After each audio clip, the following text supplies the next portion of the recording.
Siempre se habló que los hombres públicos utilizaban los servicios de dobles o socias para diferentes fines. Se decía que Hitler, Stalin y Franco los tenían. También las grandes estrellas parecen necesitarlos, como sucedió en 2023 en Argentina, que se rumoreaba que el cantante mexicano Luis Miguel fue reemplazado por un doble en uno de sus recitales. Pero, ¿es posible que Paul McCartney de los Beatles haya muerto en plena Beatlemanía y fuera reemplazado por un doble para seguir prolongando el fenómeno masivo de los Beatles?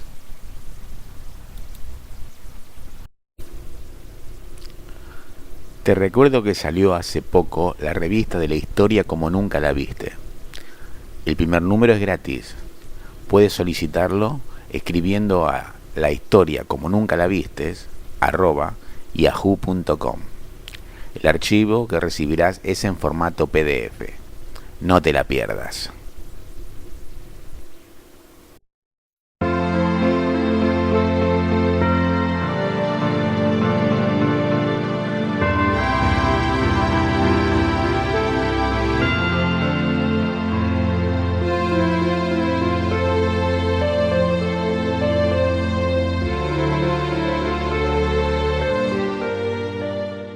Hola, ¿qué tal? ¿Cómo están?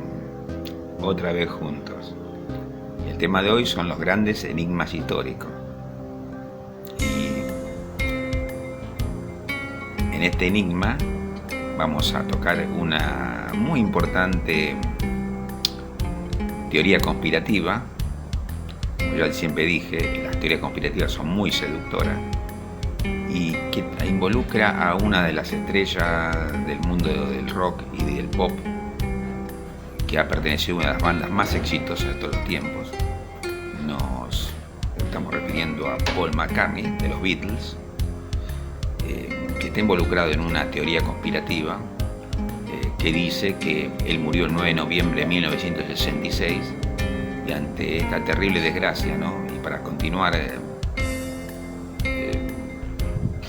la exitosa carrera económica que tenían los Beatles y al mismo tiempo evitaron suicidios masivos de las fans histéricas que pudieran haber por ahí, se decidió utilizar un doble que salió de un concurso de imitadores, que es un canadiense llamado William Campbell, y bueno, y ahí arrancó todo.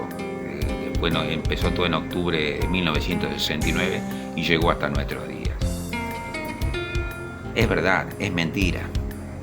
Como siempre, nos quedamos en mitad de camino. La teoría conspirativa tiene un montón de pistas, vamos a llamar entre comillas, que llevan a sospechar que algo raro pasó entre 1966 y 1967. Pero no hay ninguna prueba concluyente. Además, si se quiso tapar todo, lógicamente se han borrado todas las huellas comprometedoras, ¿no? Y lo que se basa la teoría es más que nada en las tapas y las portadas de los álbumes de los Beatles, que la verdad que tienen un montón de imágenes medias raras, donde siempre aparece distinto Paul McCartney, ¿no? En la postura, en lo que sea. De alguna manera llama la atención y lo ponen como que son una especie de acertijo, rompecabezas que han puesto los Beatles u otras personas para que el público sepa la verdad. Pero la verdad que unas tapas son muy extrañas, como por ejemplo la del Sgt. Pepper y Abbey Road, son bastante extrañas, tengo que reconocerlo, pero no es prueba definitiva de nada. No les digo más, está todo en el video. Mírenlo hasta el final. Si les gusta, denme like, suscríbanse en el canal y, como siempre, les deseo lo mejor y nos seguimos viendo en otra de nuestros encuentros. Si tienen algún comentario interesante para hacer, háganlo. Agreguen alguna cosa que falte al video, algún comentario, alguna cosa más extra que ustedes piensen que haya tenido que tener, porque la verdad que es muy amplia la teoría conspirativa y yo lo que hice fue un resumen. Nos seguimos viendo. Con o sin Paul nos seguimos viendo. Nos vemos la próxima, ¿eh?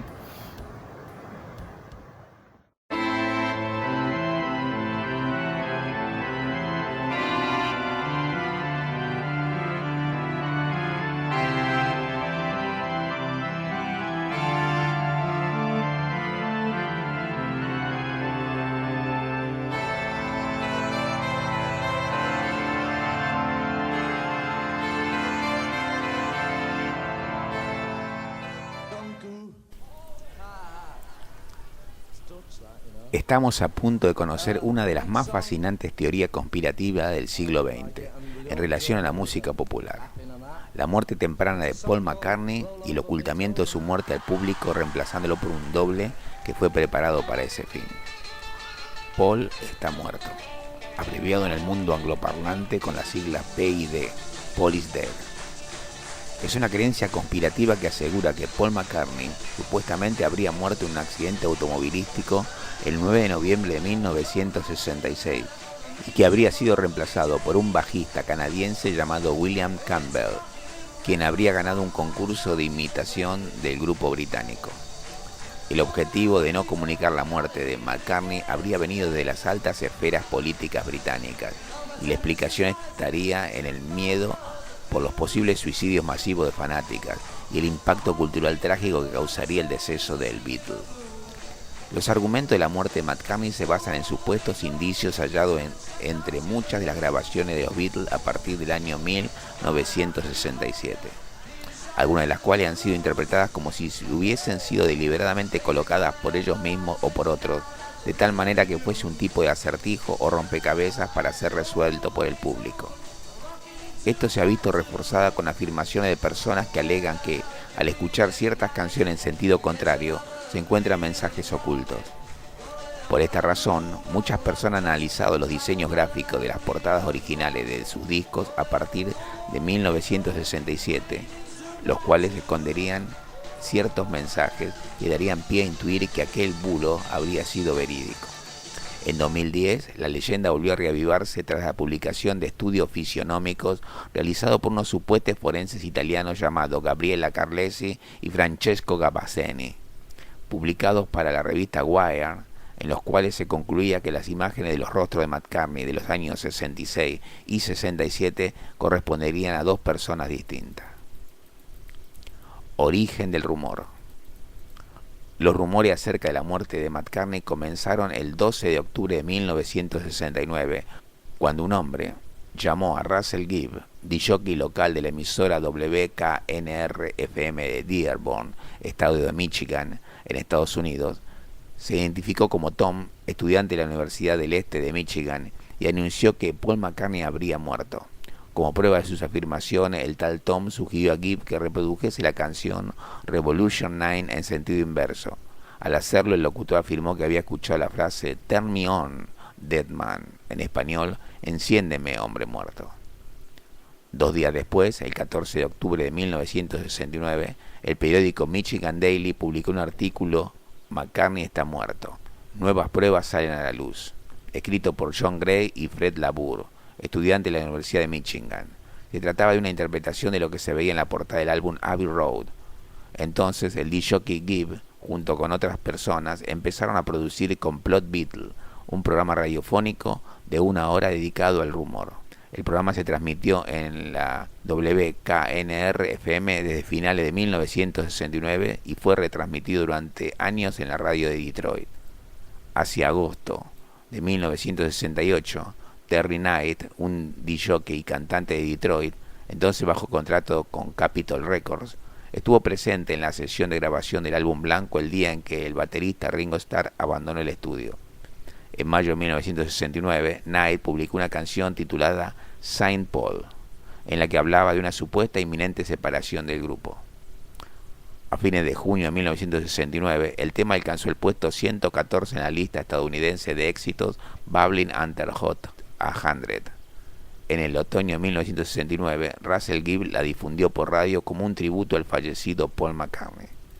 En una transmisión de radio del 21 de octubre de 1969, Ruby Young, disc-jockey nocturno de la radio, emisora de éxito WABC, ubicada en Nueva York, afirmó que el miércoles 9 de noviembre de 1966, durante las sesiones previas al álbum Sgt. Pepper's Lonely Hearts Club Band, Paul McCartney habría salido molesto e irritado de los estudios Abbey Road tras una discusión con John Lennon, y se marchó en su automóvil, en el que habría sucedido el supuesto percance, en el cual saldría decapitado y calcinado tras la explosión del automóvil.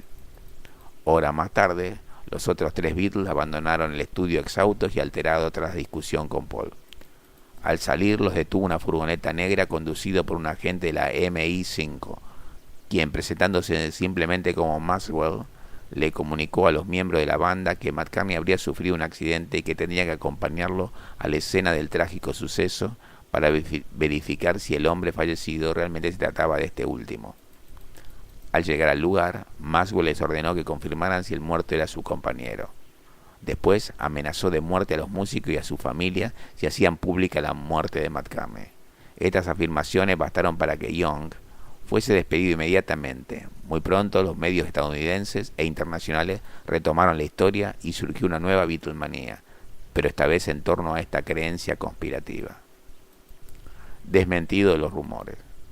El primer desmentido lo publicó la agencia de noticias United Press el 22 de octubre de 1969, y el mes siguiente la revista estadounidense Live publicó una entrevista con el músico en la que éste desmentía las pruebas habidas hasta esa fecha y lamentaba que las personas que estaban propagando el rumor deberían mirarse a sí mismas en lugar de preocuparse por si él estaba vivo o muerto.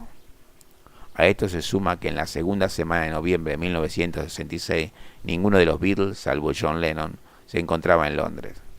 Además de que las sesiones del disco Sgt. Pepper's Lonely Hearts Club Band comenzarían a partir del 20 de noviembre de ese año, tan solo 11 días después del supuesto accidente automovilístico de McCartney.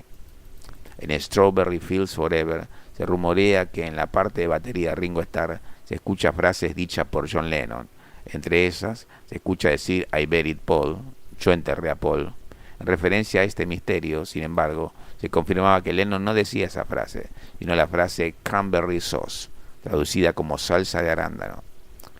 La manera más fácil de escuchar esa frase es el take 7 y edit piece de la canción publicada en 1996 en Anthology 2.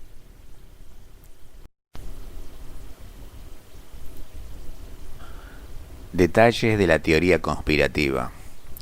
La vigorosa leyenda urbana aseguraba que un tal William Campbell, descubierto por el grupo de colaboradores de los Beatles a partir de un concurso de dobles, había ocupado el sitio del bajista zurdo para asegurar la continuidad de la banda más exitosa de la historia de la música popular. La noticia, de haber sido cierta, debería haberse anunciado más o menos así: diarios con títulos catástrofe, fotos amarillas y en blanco y negro del Beatle más bonito, ahora definitivamente decapitado y poco presentable. Enseguida, funerales masivos, bandera media asta y la blasfemia de buscar y encontrar un sustituto o la bendición de separar la banda. La hipótesis empezó a partir del 12 de octubre de 1969. Un desconocido que se presentó como apenas Tom llamó por teléfono a Russell Gibb, disc-jockey radial de la estación underground WKNR-FM de Detroit, y le sugirió al aire que prestara atención a ciertas canciones de los Beatles.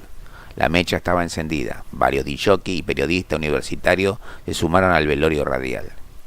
La única imagen conocida de William Campbell aparecía en el álbum blanco, según cuenta Chris Silenswich en su biografía McCartney. La versión oficial era la siguiente.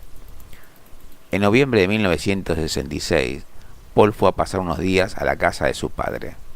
Una tarde, después de fumar un cigarrillo de marihuana, Paul salió a dar una vuelta en moto, resbaló, salió despedido sobre el manubrio y cayó de cara contra el pavimento, cortándose su labio superior. Para evitar publicidad, se llamó al médico de la familia, quien cosió la herida. De ahí el bigote de McCartney en Sgt. Pepper's para ocultar la cicatriz. La verdad oculta era muy diferente. McCartney habría dejado los estudios de Abbey Road luego de una violenta discusión con Lennon, conduciendo a toda velocidad su Aston Martin para estrellarse y morir decapitado en uno de los tramos más resbalosos de la autopista M1.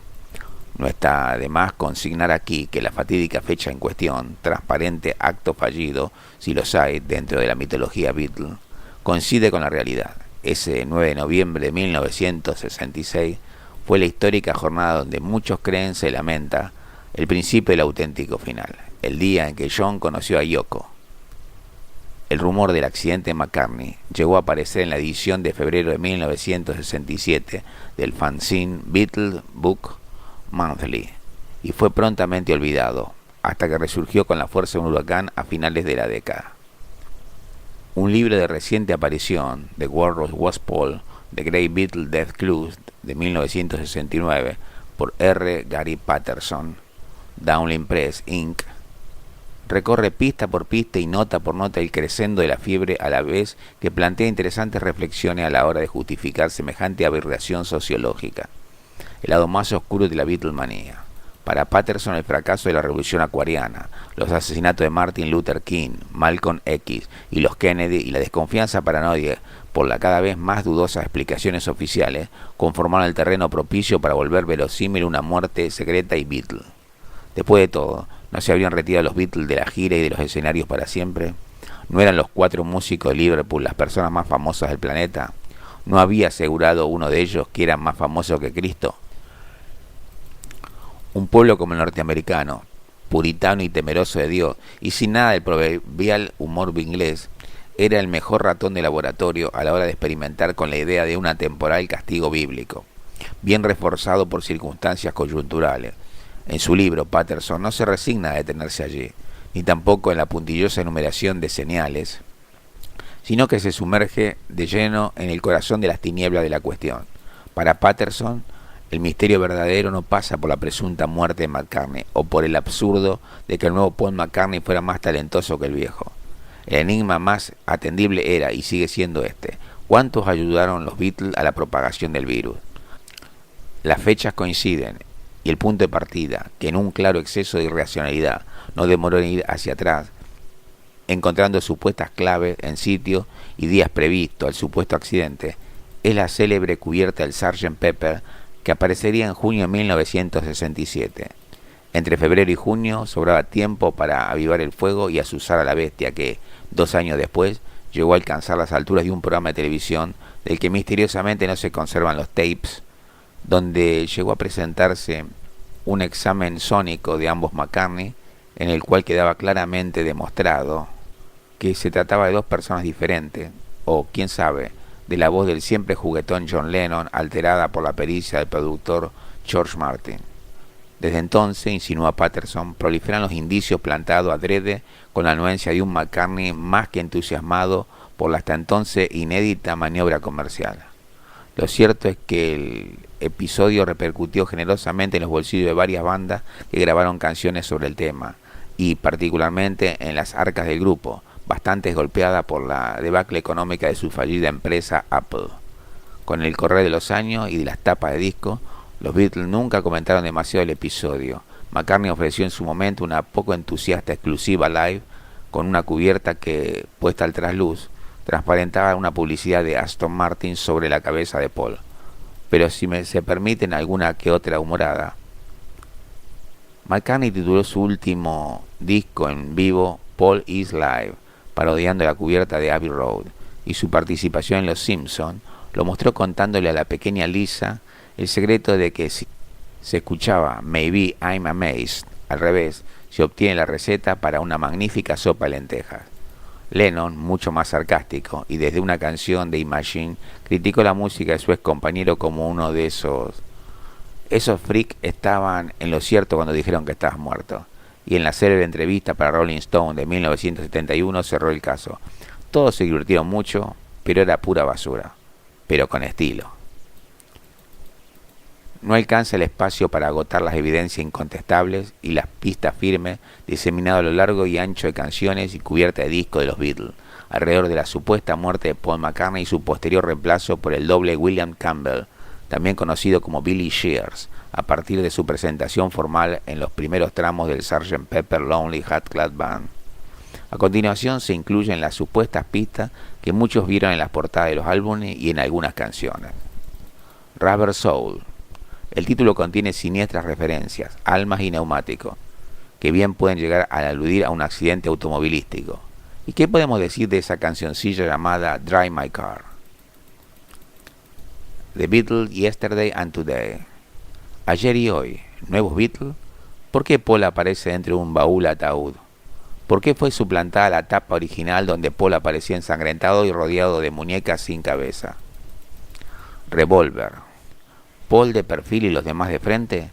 ¿Por qué la letra de Got to Get Into My Life empieza: yo estaba solo, me fui de paseo y sin saber lo que encontraría allí? Sgt. Pepper's Lonely Hearts Club Band. Aquí están todos los indicios. Y para muchos la certeza. Es el más analizado de todos los álbumes. Los Beatles sobre una tumba, las flores conformando un bajo zurdo, el instrumento de Paul. Y se pone un espejo de manera transversal contra el tambor con el título del álbum. Se puede ver una fecha señalando a McCartney y el mensaje I want 9 he died, sugiriendo que el 9 de noviembre Paul se fue. La mano abierta sobre la cabeza de Paul, señal de muerte en varias religiones orientales. En la contratapa, McCartney es el único de los Beatles que posa de espaldas y puede leerse el verso Nunca percibimos la verdad hasta que estamos muertos, de la canción Within You, Without You. En la misma foto, el índice de Harrison señala el comienzo de la letra de She's Leaving Home, miércoles por la mañana, son las 5. Hipotética fecha y hora del accidente. La alusión a la decapitación en A Day in the Life, He blew his mind out in a car, que equivale tanto al luctuoso y literal perder la cabeza. En la foto interior del álbum, con el uniforme de McCartney aparece una insignia donde se lee OPD, sigla que en la jerga policíaca de Scotland Yard equivale a Officially Pronounced Dead, declarado muerto oficialmente. Paul McCartney alguna vez aclaró el origen canadiense de la insignia y su probable pertenencia al Ontario Police Department. Magical Mystery Tour. Los Beatles aparecen vestidos como animales, uno de ellos como una morsa negra, que en la Escandinavia simboliza la muerte. El título del álbum, invertido y frente a un espejo, ofrecía el número de teléfono de una funeraria donde se informaba a los fans sobre la verdad y nada más que la verdad. El teléfono en cuestión pertenecía a un periodista de The Guardian, quien casi enloqueció víctima de llamada a larga distancia siempre a la madrugada.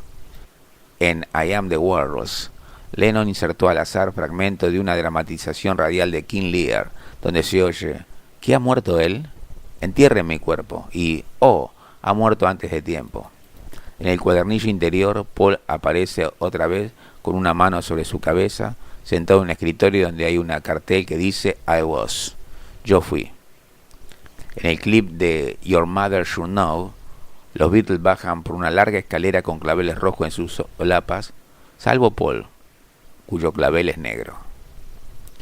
The White Album, el blanco como leitmotiv, color de luto para varias sociedades religiosas del lejano oriente.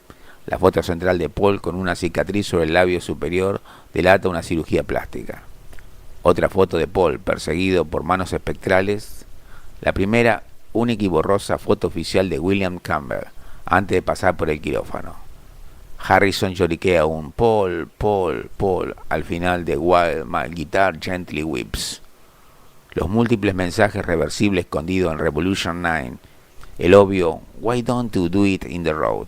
¿Por qué no lo hacemos en la ruta? La confesión de Lennon en Glass Onion. La morsa era Paul. Abbey Road. La célebre procesión funeraria de la tapa, con un McCartney impostor ocupando el sitial del Oxiso, descalzo, con el paso cambiado y sosteniendo un cigarrillo en su diestra cuando todos saben que Paul era absurdo. La matrícula del Volkswagen con un 28 if. La edad del Beatle, sí, if estuviera vivo. Lennon y su 1 y 1 y 1 son 3 en Come Together, reconociendo que los Beatles eran un trío. En la contratapa, las sombras sobre la palabra Beatle tiene la forma de una calavera. Let It Be. En la canción que da título al álbum, el falso McCartney pide resignación, ahora que los Beatles ya no son un grupo. En la cubierta, la foto de Paul es la única con fondo rojo sangre. Separada la banda, siguieron detectándose síntomas en los diferentes discos de los Beatles. siendo el más indiscutible para muchos el pésimo nivel de casi todos los trabajos en solitario de McCartney. Vamos, ese no puede ser Paul. Tiene que estar muerto.